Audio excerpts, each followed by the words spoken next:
Computer. Now we're recording. All right. Okay, Good so stuff. let me show you how I do these conversion deals. Okay. All right, let me switch this over.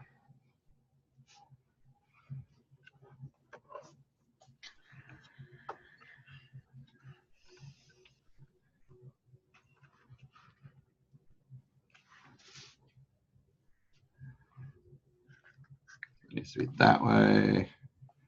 All right. Trying to get it to focus now too. It's thinking about it. Here we go. Hey, look at there. Haha. All right, so when I do a conversion for somebody, and this really, you can use this technique not just for conversions, but you can also use it for if you go into a home and somebody has a term product that they just been wanting to move over. So it doesn't even have to be a conversion. So I basically have a simple process. I mean, so what I put up here is just like basically their name.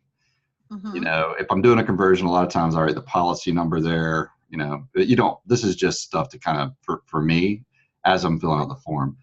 Right. A lot of times I'll put like their date of birth, but that's again for me because I'm gonna have to put it on the conversion. So you'll get a feel for what you're on here. But the bottom line is this is nothing more than just like some information here. But then I say the whole magic is this. So what I do is I put current, and let's just say, for instance, they have $100,000. We'll say a 20-year term. Okay. And so what I do is, let's say they got it when they were, this is important. So you got to understand how long, so they got it when they're 35, they're 46 now, and it's going to go to age 55, right? And so what I do is I literally just draw a graph like this. All right. And then I put a line here and I scribble there. And so I'll put over here cash coverage. And I draw a line here to this point here, okay? And I'm doing all of this before I show it. Like I do this in private, either while I'm making small talk or whatever, but the idea is I'm not letting them watch me put this together. So a lot of times, if I'm prepping for an appointment is when I'll do it. Okay. Then I'll just do new. Oh, I also put over here, like, and they're paying, let's say they're at $35,000 or $100,000. We'll just say $35.07 a month. And I put a line right there. That just shows what they're paying for it. Okay. So then I do new. And let's just say, for instance, of 46, what I'll do is I'll say, we'll do a $50,000. And this is the part you kind of have to play with to get the numbers right. I have two goals in mind. Try to keep this close, and I try to keep this total coverage close. Even though you're going to see in a minute, I'm going to divide this up in between a universal life and an accidental product. Okay. Okay. That's the magic trick. Okay. All right. So I got $50,000, and I just put universal life, and I put a little arrow right there, and then I come down here and I go 46 years old, and then I put a 55 here. And then I put, sometimes, depending on how close it is, I'll do a 65, I'll do an 80, I'll do a 100, and a 121. All right, and there's reasons I do each one of these, and I'll explain them. Okay. All right, so 55 is where their old one ended. So I put a little line here, I put a little line here. This is where their Mutual of Omaha accidental that I'm getting ready to set up is going to end. I put a dotted line here, because it shows where a Smart UL is paid off. And this is all like free coverage if they happen to live past. Where did you do that dotted line? Where is that? Age 100, right? Age 100 is where it's paid up now, under the Smart UL at least. And that's generally what I sell is the Smart UL when I'm dealing with universal life products or conversions. All right, and then I put, I'll do like this. I'll say $50,000. I put an AD supplement is what I call it. And I go 46 to age 80. I do this. I can't see the bottom. Okay. There you go. Okay, so I do 56 or 46 to age 80. Now, 50, Mm-hmm. so what I did here, maybe this is going to cost, this by itself might cost $35 or something, right? These are fictitious. I put a line there, and let's just call this $10 for a $50,000 accidental supplement. Okay, Okay. and I put a line there. And so the other thing that I'm doing here is I'm going into the illustration, and I want to see what the policy is worth at age 55, and I'll write that in here. We'll just say it's worth $6,000. So in there, you're putting what it's worth at that time. Yeah, Okay. $15,000. And then I do like this. I might do cash, and I just draw arrows like this to accentuate it a little bit. These are just cash values in here. Cash value. Okay. For the policy, because I want to show Yeah. value is what I'm doing.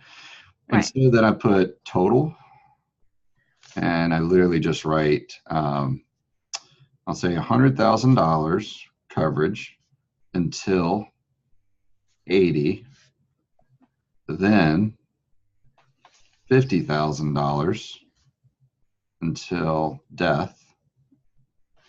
And then I put, oh yeah, then I put with cash accumulation. And I put the new price down below, $45, we'll call it. Just, again, this is all hypothetical. And so when I explain it, now that I have it written out, I just explain it to it. And I'd say, all right, so real simple. When you were 35 years old, you took out a $100,000 policy with us for 20 years. All right, so you're 46 now. And so good policy, you know, you've used up this portion of it. The challenge with these types of policies, obviously, is because it's a term, at the end of it, your cash, you have zero cash, you know, that it's worth. And also you have zero coverage at that point, you know, because it's basically Right. now. So what we can do is we're going to redistribute like how we have this. And so if it's a conversion, I'm just going to say the word conversion. So what we can look at doing is converting part of this. And let me kind of explain how that works. Or what I could say, let's just say it was a term and I wasn't doing a conversion. And I would simply come in and say, all right, so one way that we can redo that, we can redistribute the risk. You could say if you want to say that, you don't have to be that fancy. You could say, Okay. so at the bottom line is, so what we're doing now with a lot of clients, I like to use that inclusive language. What we're doing now with a lot of clients that originally had terms is we're helping them convert it to a newer product that lasts forever, but we don't want them to lose their coverage. And the way it works is, so what we would do is we would open up a new $50,000 universal life product, right? Mm-hmm. And so that's going to start, today at age 46, and it's actually going to go all the way out to age 121. Now, unlike your term, this actually builds cash along the way. And so what that means is if you'd ever decided just to cancel your policy, they're literally going to send you a check for these amounts, or you could take a loan out against it and keep your policy. But the idea is like, just so very simply, even at 55, where this one's worth zero and you have no coverage, this one you still have coverage and you've also got $6,000 cash already. Mm-hmm. At age 65, it's going to be worth $10,000. At age 80, it's 15. And of course, at age 100, it's actually paid off. And then you get free coverage until you die. Okay. Right. At the same time, because we reduce this amount to 50,000, it makes a lot of sense for an extra $10 just to open up a $50,000 accidental death supplement. The reason we do that is based on your age, especially. A lot of people don't know it, but until age 65, out of 100,000 people that die, 70,000 are dead by accident or death, injury type stuff. All right. And so what we do is we complement this with a $50,000 accidental supplement through Mutual of Omaha. And so what you end up with is a total of $100,000 until age 80, but then in $50,000 until death with cash accumulation. And it only raises your payment like $10 a month. You end up with permanent coverage and bigger coverage that lasts until 80. Does that make sense? Okay. And then wait, sorry, I was still doing I was asking mentally if that was it. I was still in my role play. But that's it. That's how I do it. So how do you overcome potential objections such as, like let's say that they have the policy in place for mortgage protection and they're reducing that coverage. You know what I mean? Like, how do you justify or overcome that objection of, well, that I'm going to have less coverage now. If something happens, it won't cover my mortgage. Right. It depends, and that's the best argument. And I tell them, so if you let's say you just hit me with that, I'm just going to role play with you instead. Okay. Okay. So no, absolutely. That is absolutely the best, or the reason, like the reason for not doing something like this. But I mean, so it's just risk. The reality is we don't know how or when you're going to die. All I have is statistics on my hand. I know that if you die until age 65, most likely it's going to be an accident. Your coverage right now only goes until 55 anyway. So you're paying a lot for on a type of coverage that's probably not ever going to pay anyway. So, but where you're completely exposed is after age 55, you've got nothing at all. And then if you try to get more insurance there, you may not even be able to, because if you have like cancer or heart attack or some kind of even a funny heartbeat by that time, you just can't get coverage anymore. And so it really kind of boils down to like spreading out the risk across your life instead of dumping all your eggs in your basket until age 55. And so I think it makes a lot of sense to give yourself some permanent coverage that will be there for you when you die. See, Keith? But at the same time, let's go ahead and cover the majority of risks and like during that time period anyway, while you're paying down your mortgage. Reality is, by the time your mortgage is paid off, now you're going to be in a different. It's going to be well beyond 55, and if you do die, now you're looking probably more at like health-related stuff down the road. But at least this way, we're covered up until age 80 with $100 grand instead of 55, and with permanent coverage throughout with cash accumulation. So it's something that, it's definitely something to think. That would be the reason to think, but in my mind, the bigger risk is actually age 55, just because I know that only 7% of all terms ever pay out. And at your age at 55%, there's less than a 1% chance of you even being dead at all for any reason. And those are all real statistics. You can Google it and look on the CDC website. Okay. All right. Does that help? That does help. Go ahead. Another question. I do have another question. That's sorry. Fine. Go ahead. No, you're okay. Fine. When you are calling them to set up these types of appointments, like how do you approach it? Like what do you? Hello. Hey, Kim. Yeah. All right. So first of all, this is specific for conversions. Right. Okay. Specific for conversions. This part is. So it goes like this. Ring, ring. Hello. Hey, Kim. Yeah. Hey, it's Chris with your life insurance company, Foresters. How you doing? Good. How are you? I'm good. Hey, listen, I was just trying to schedule getting your conversion information out to you, and I just wasn't sure what time to set this thing up for you guys. Do you work like during the day? You may ask me. What conversion? Oh, shoot. I'm sorry. No, basically, you're at the part of your policy with us that you're allowed to convert the whole thing or part of it into a permanent policy. There's some newer products that came out since you got the original, and I'm trying to get you the information on how to do that. But it basically just allows you to flip it over, and most of the time we're able to keep your pricing right at what you're paying now. But just didn't know, like they've got me kind of getting this out to members on Thursday. Or what time are you generally home? So I'm Chris with Foresters. Mm-hmm. Hey, yeah, and so another variation of it is ring, ring. Hello. Hey, Kim. Yeah. Hey, this is Chris. I'm with your life insurance company, Foresters. How are you? Good. How are you? I'm good. Hey, listen, I was just giving you a quick call. I'm actually what they call your new agent of record. And basically all that means is the person that sent you or helped you get your policy originally is just no longer with the company. So one, I was just calling to kind of introduce myself, but two, I was actually looked at your policy and it looks like I need to get your conversion information out to you as well. Looks like you fit that part of your policy. They've got me, I'm going to be seeing some members in the area on Thursday. What time do you generally get home from work if I were to try to drop this stuff off to you guys and say hello and give you my business card? We're usually home by 6. You got it from there. Yeah. Can you say that one more time? How are you going to watch the second one that you did? Sure. Yeah. All right. Ring, ring. Hello. Hey, Kim. Yes. Hey, it's Chris with your life insurance company, Foresters. How are you? Good. How are you? Oh, I'm good. Good. Hey, listen, I was giving you a quick call. I'm actually calling to introduce myself. I'm what they call your new agent of record. All that means is that the person that originally sold you the policy is just no longer with the company. So I was just calling for really a couple of reasons. One, just to say hello and introduce myself. But two, it looks like you're due to get your conversion information. It looks like you never got that. And so I was just trying to figure out a time. It looks like Thursday I'm going to be seeing some other members in the area just to get my card out and stuff, saying hello to folks. What time do you generally get home from work? And you may ask me, conversion, what's that?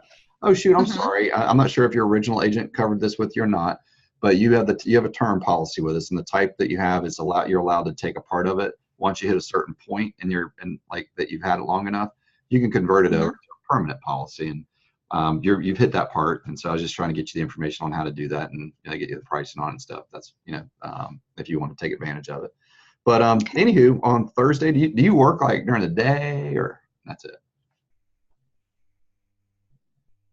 I can't hear you. I can't hear you. Okay.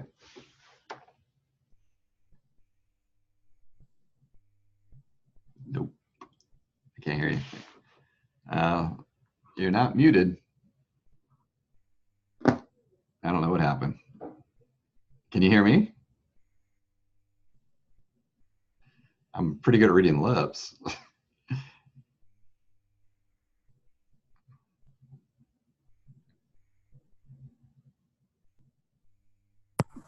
Oh, I heard something. Better? I can hear you. Now I can't hear you. Hold on. Oh. I can hear you. There we go. All right, good deal. And I can hear you. That was weird. My headset's probably dying or something. That's fine. All right, go ahead. You had another question? I've never done a conversion, so I know there's paperwork. You need to. So there's two things you need: the application for conversion. Then you need the statement in lieu of conforming illustration. Those are two separate downloads. Statement in lieu of conforming what? Illustration. Thank you. You're welcome. So there's no medical questions. There's nothing like that. It's legit just a form. Yeah. That's pretty awesome. Like 3 signatures, two on the app, one on the statement in lieu. Okay. That's it. Will it, and this is probably like just technical crap because I get in my head sometimes, when they do something like that, does it stay on their billing cycle? Does it change it? Like if they just change their premium, what happened? Like if they just paid, does it? You're gonna get a brand new policy in the mail. Okay. And you can put a note on the conversion form. What I like to do is I try to keep it close to their old one, but don't let it get too close that they end up drafting both, because they will. Okay. They will always refund it. Right. It's just a pain in the butt sometimes for the client. Okay. I think that was it. That's it. They're simple. There's not a lot to them. Cool. Thank you very much for taking the time to help me. I appreciate it. Absolutely. No problem at all. All right, girl. Have a good weekend. Hope you do well. Let me know if you need anything else. Hey, can you send me that recording? I will. I'm about to upload it. Yay, thank you. Okay, bye. Okay, bye.